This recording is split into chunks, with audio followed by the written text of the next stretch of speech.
d'Alexander Calder, l'histoire retiendra les mobiles, les stabiles et les gouaches. Une œuvre qui, 32 ans après la disparition de l'artiste, reste plus que jamais vivante. De cet Américain tombé sous le charme du jardin de la France, il restera la bonhomie. Un regard rieur, des mains calleuses qui n'aimaient pas beaucoup les interviews. Un septuagénaire bon vivant et pour ceux qui l'ont croisé à Saché, un voisin presque comme les autres. Presque car c'est de l'autre côté de l'Atlantique, à Philadelphie, que Calder posera le premier regard sur le monde qui l'entoure.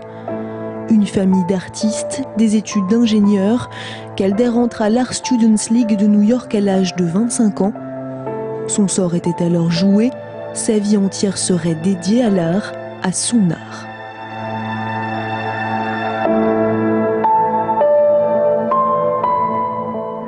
Je suppose que d'un côté, on peut dire qu'il a considéré la sculpture comme une rébellion contre ce que faisaient ses parents.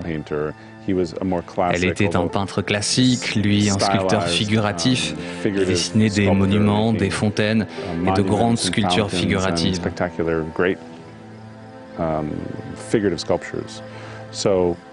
En fait, il a rejeté ça en devenant un artiste abstrait, qui n'utilisait plus les matériaux classiques comme le marbre et qui s'est consacré aux matériaux industriels, comme l'acier ou le fer. C'est la première période dans la vie de Calder, juste à la fin de ses études aux Beaux-Arts et après avoir abandonné sa carrière d'ingénieur. Entre 1926 et 1933, Calder devient celui que l'on connaît aujourd'hui. Le Calder que l'on retient aujourd'hui, c'est l'artiste au langage abstrait. Celui qui, à mesure qu'il donnera vie à ses mobiles, bâtira une renommée internationale. Un homme et une œuvre qui échappent à toute temporalité.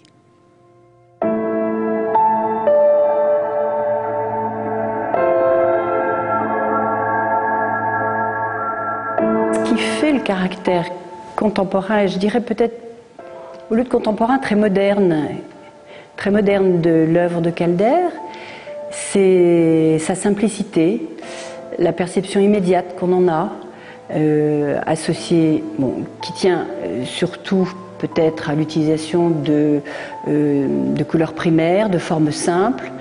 Le mouvement aussi est évidemment un élément extrêmement important dans la définition de son œuvre et dans l'intérêt qu'on peut y trouver. Ces œuvres en mouvement, ces œuvres qui s'animent, que ce soit les stabiles ou les mobiles évidemment encore plus, éveillent un écho très, très fort.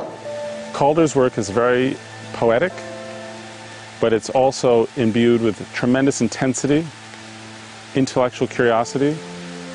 Ce qui est incroyable, c'est que son travail vous attire immédiatement.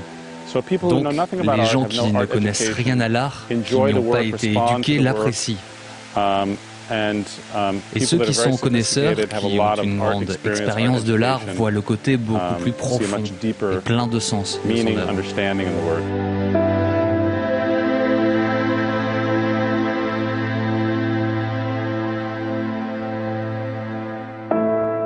Après son expérience parisienne des années 30, Calder rentre aux États-Unis.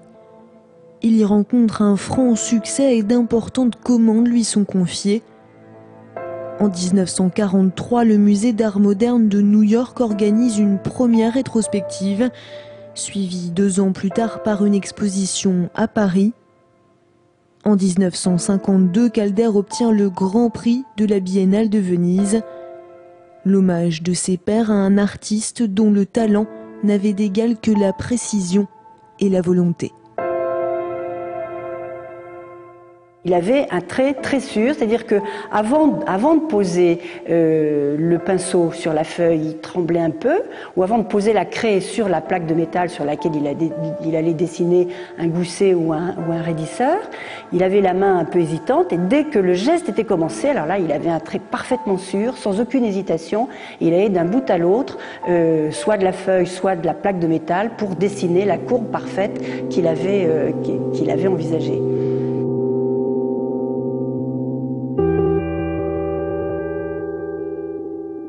C'est en Touraine, dans le petit village de Saché, que Calder posera définitivement ses valises en 1962.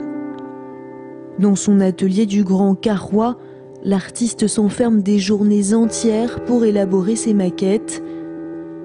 Elles seront ensuite fabriquées à leur échelle par des chaudronniers de Tours pour devenir ces grandes œuvres aériennes connues du monde entier. Après Montréal, New York et Paris, Saché ne sera pas en reste. En ce jour de 1974, Alexander Calder inaugure le Stabile dont il a fait don à la commune. Bain de foule délicieux et exceptionnel pour celui qui disait « Je suis sculpteur pour éviter les histoires ».